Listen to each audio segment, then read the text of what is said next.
Boa tarde, irmãos. Ou bom dia, dependendo de quando você está assistindo esse vídeo. Venho aqui com mais uma indicação de livro. Eu fico muito feliz em indicar esse livro, porque até agora, nós estamos em setembro de 2025. Até agora, esse livro é o melhor livro que eu tenho lido este ano. E um dos top 10 de livros que eu tenho lido geral. Muito, muito bom. Esse livro é importante porque, como pastor da Igreja Batista Regular Ebenezer, o meu trabalho é pastorear a igreja em todas as áreas da vida. E uma das áreas da vida que mais perturba,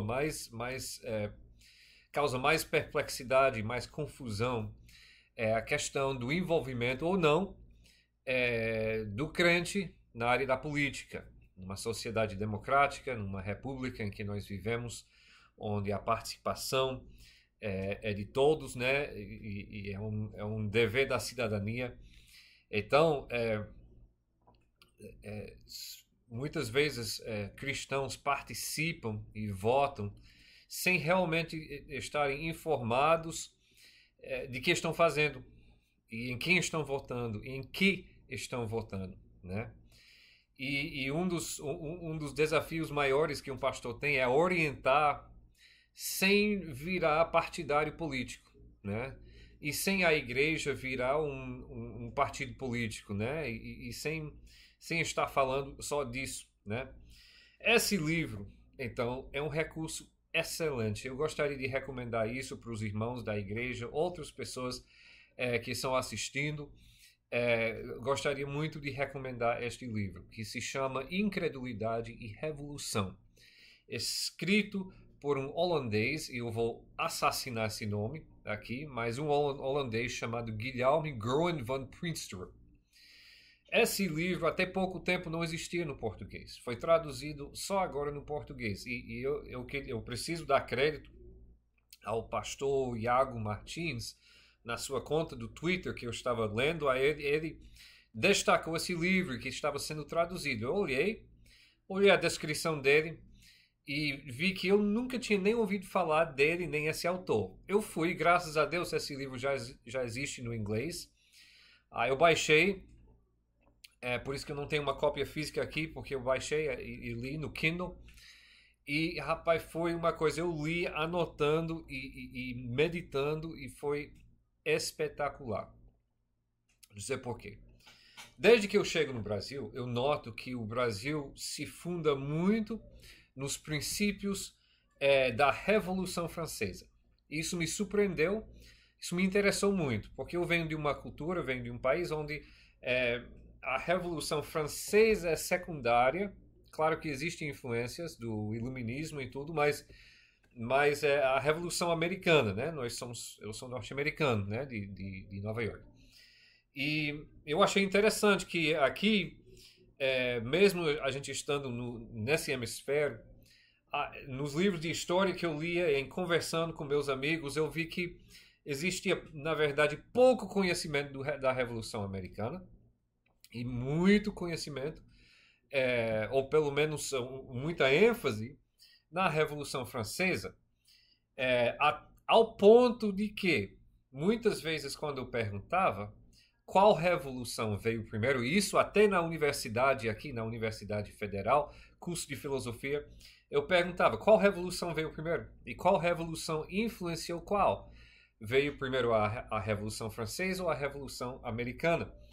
Aí muitas vezes as pessoas falaram, não, claro que a Revolução Francesa veio primeiro. E não veio.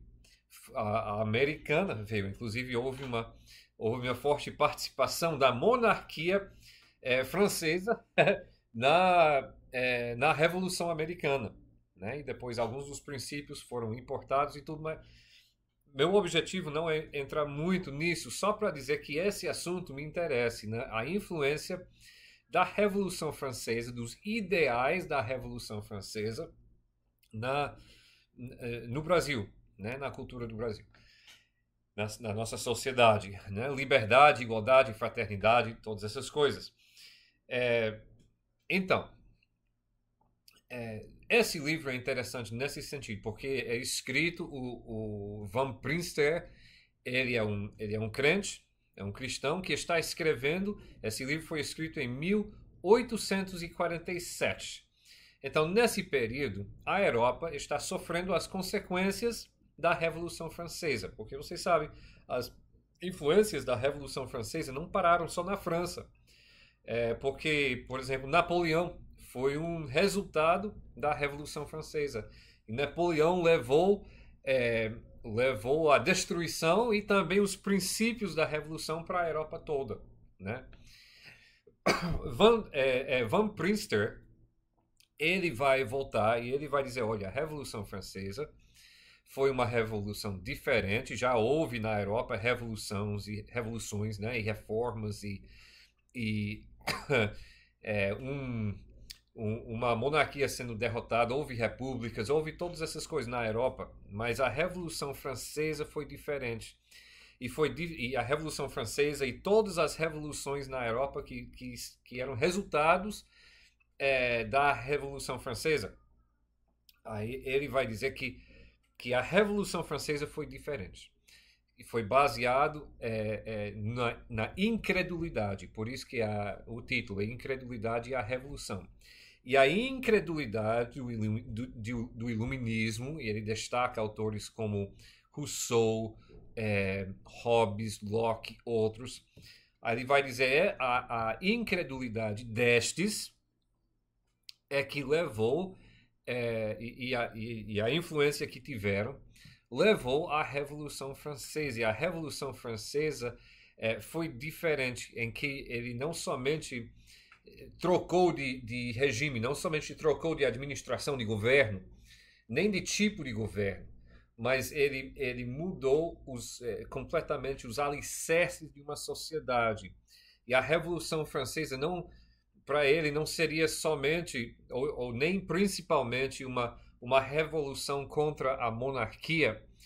E ele até coloca, em parênteses, ele até coloca que o rei Luís o 16, né, foi o monarca que mais abraçou os princípios do iluminismo. Mas isso não serviu para salvar a vida dele, né?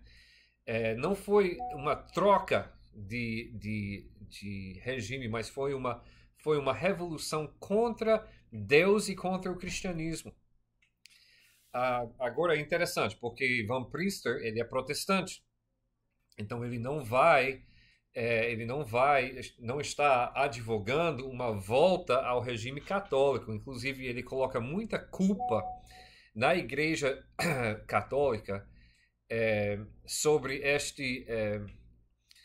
na Igreja Católica ele coloca a culpa, muita culpa por causa da corrupção que existia na Igreja Católica e a heresia que havia entrado. E ele diz que a Reforma Protestante foi a última grande esperança da Europa, e como, na visão dele, a Reforma Protestante havia fraquecido, então isso abriu espaço para as ideias da Revolução entrar. E isso já é comprovado, muitas pessoas já comentaram, até filósofos comentaram sobre isso, que a Reforma Protestante, ou seja, o Iluminismo, não é fruto da Reforma Protestante, é mais fruto do catolicismo do que a Reforma Protestante. A Reforma Protestante foi uma tentativa de frear os abusos da Igreja Católica e de forma geral, não foi bem sucedido. Então, ele não vai argumentar também que o único sistema de governo é uma monarquia, mas ele vai dizer que monarquia não é um sistema errado, porque o iluminismo diz que não, o único sistema de governo legítimo seria uma república, né? Aí ele diz, não, onde está isso na Bíblia? Aí ele vai mostrar que ele não vai dizer que também uma monarquia é o único sistema, mas que é legítimo, né? Então, aí ele vai também colocar uns caminhos para os cristãos e uns diretrizes para cristãos na época dele que soam muito, muito atuais no seu envolvimento. E ele era, além de historiador e filósofo, ele era político, ele era muito envolvido na política. E você pode ler a sua atuação na Holanda, que continua até hoje, assim, frutos e organizações que ele fundou, que ele apoiou, que continuam até hoje, né? Então é interessante a influência pelo bem que ele tem até hoje. Então, é muito, muito interessante esse livro. Esse livro, eu não tenho uma cópia aqui, Deus permitindo, o preço é meio salgado, mais de R$ 100 esse livro. Mas eu acho que vale a pena. Eu vou colocar aqui, para quem tiver interessado, o site, que é este aqui. Eu vou colocar também na descrição, no vídeo, né? Mas a editora que publica esse livro no Brasil se chama schaeffereditorial.com.br. E recomendo muito, se você tiver como, adquirir esse livro. Na Ebenezer, mais cedo ou mais tarde, nós vamos adquirir esse livro. Eu acho muito interessante. Se você, e querendo ou não, você é envolvido, você está envolvido na política de hoje em dia, querendo ou não, porque você participa da sociedade. Então é muito interessante. Ele não ele critica o conservadorismo do dia dele, porque o conservadorismo tenta remediar os sintomas quando a revolução chega à sua conclusão lógica de absurdo, e um exemplo disso seria o Reino de Terror da Revolução Francesa. Chega um conservadorismo que tenta remediar os sintomas, mas não cuidar do problema, né? Ele vai criticar muito isso. Muito, muito interessante esse livro e muito atual, escrito no século XIX, mas muito, muito atual. E você pode ver esse ciclo que ele descreve sendo repetido ao longo do século XX, né? Eu vou fechar aqui essa indicação de livro com uma citação desse livro que eu acho interessante. Se eu conseguir passar aqui, pronto. Ele fala isso. E é meio provocante isso, né? Mas ele diz o seguinte: a relação atual entre igreja e Estado é tal que, de fato, a igreja está restrita no gozo de seus direitos legítimos, impedido no exercício de sua influência própria, colocada sob tutela e, rompendo o vínculo recíproco, está presa em grilhões. De tal escravidão, a igreja deve se libertar. Provocante, mas muito interessante. Será que a igreja aqui no Brasil, no século XXI, a situação é diferente? Será que nós temos cedido à influência que nós deveremos ter na sociedade e nos colocado em uma posição demasiadamente embaixo ao Estado, que é todo poderoso em nosso meio?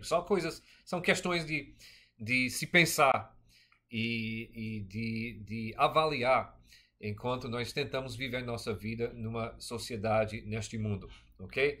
Então, só sumarizando, muito recomendado esse livro, recomendo muito. Se você puder adquirir, se você puder ler, para o povo da Ebenezer, como eu falei, mais cedo ou mais tarde, teremos em nossa biblioteca para a sua leitura. Se você é pastor ouvindo isso, recomendo muito a leitura para você ter uma base para orientar as suas ovelhas. Isso já me ajuda muito aqui, esse livro. Eu espero que seja uma ajuda para os irmãos também. Então, Deus abençoe e até a próxima vez.